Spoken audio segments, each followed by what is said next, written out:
Well, Satan must be scraping the ice off his windshield right now because it's a cold day in hell, my friends.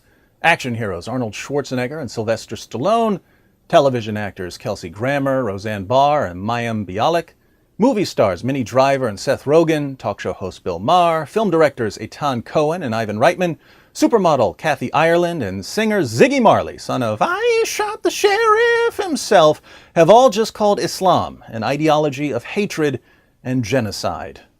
And they might not even know that they did it. But that's what I'm here for.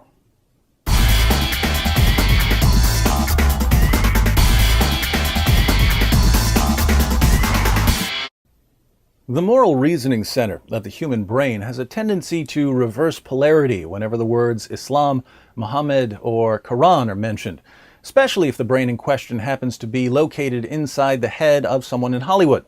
You can perform an experiment to verify this. Step 1, walk up to some randomly selected Hollywood actors and say, hey, there's a guy over there who says that if your wife gets out of line, you can beat her into submission, and that it's okay to rape your war captives, and that Jews are the worst of creatures. Step 2, observe the actors as their faces turn red with rage. Smoke pours from their ears and they proclaim it their new life's mission to stand against the shameful teachings of any man who promotes beating women, raping captives, and discriminating against Jews. Step 3, inform the actors that the man teaching these things is Muhammad, and that you are simply describing what the Quran says in Surah 4, verse 34, Surah 4, verse 24, and Surah 98, verse 6, respectively. Step 4, watch the actors go through what I call the 5 stages of Islamic delusion. First, denial.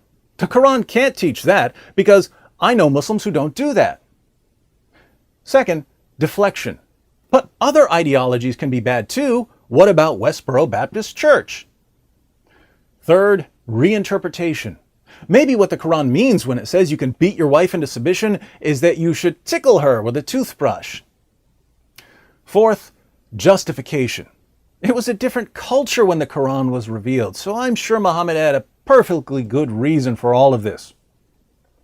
Fifth, condemnation. You're a racist, hate-mongering, Islamophobic bigot for questioning the noble teachings of Muhammad.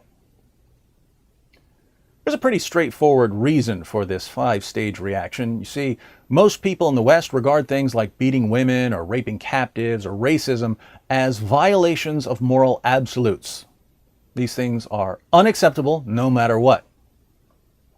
But we're also taught that Islam is a wonderful religion that promotes all of the same moral values that we believe in. So when someone starts quoting the Quran, proving that Islam calls for the routine violation of moral absolutes, the Western mind gets all jumbled up. And when it can't reconcile everything it's required to believe, it erupts in anger at the source of the confusion, namely whoever pointed out what Islam actually teaches. Now, the 4-step experiment I mentioned has just begun on a massive scale. The first 2 steps have been completed. Someone went to various entertainers and said, the terrorist group Hamas has some very violent statements in its charter. The entertainers were rightly enraged at Hamas's charter, and they signed a statement put out by the Creative Community for Peace, saying, we, the undersigned, are saddened by the devastating loss of life endured by Israelis and Palestinians in Gaza.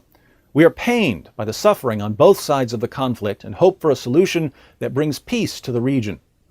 While we stand firm in our commitment to peace and justice, we must also stand firm against ideologies of hatred and genocide which are reflected in Hamas's charter, Article 7 of which reads, there is a Jew hiding behind me, come on and kill him.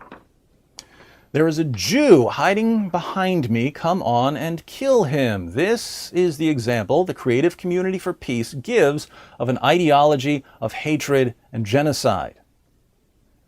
But where did this statement come from? Did Hamas invent it? No. All you have to do is read Article 7 of Hamas's charter to see that it's a quotation from Muhammad. In Sahih Muslim 6985 we read, Allah's messenger said, the last hour would not come unless the Muslims will fight against the Jews, and the Muslims would kill them until the Jews would hide themselves behind a stone or a tree, and a stone or a tree would say, Muslim, There is a Jew behind me. Come and kill him. According to Muhammad, the messenger of Allah, the last hour, the final judgment, won't come until Muslims slaughter Jews on an epic scale. Muhammad's message to his followers was, you want your virgins? Start killing Jews. But Muhammad, what if they hide? Don't worry. Nature itself hates Jews. The rocks and trees will help you kill them. If anything qualifies as an ideology of hatred and genocide, this does. But the Hollywood community usually only accepts mindless conformity to the dogma that Islam is a religion of peace and tolerance. So even though actors and directors and musicians can recognize that an ideology promotes genocide when it's attributed to Hamas, it's going to be much more difficult for them to recognize that the exact same ideology is genocidal when it comes from Muhammad. So now, with this video, we're moving on to step 3 of our social experiment. We tell the actors that the ideology they just condemned when they heard it was being promoted by Hamas is a tenet of Islam itself. People who signed the document, and there are already around 200, will either be consistent and say, well, if Islam teaches these things, then Islam is an ideology of hatred and genocide. Or they'll enter the 5 stages of Islamic delusion: denial, deflection, reinterpretation, justification, and condemnation.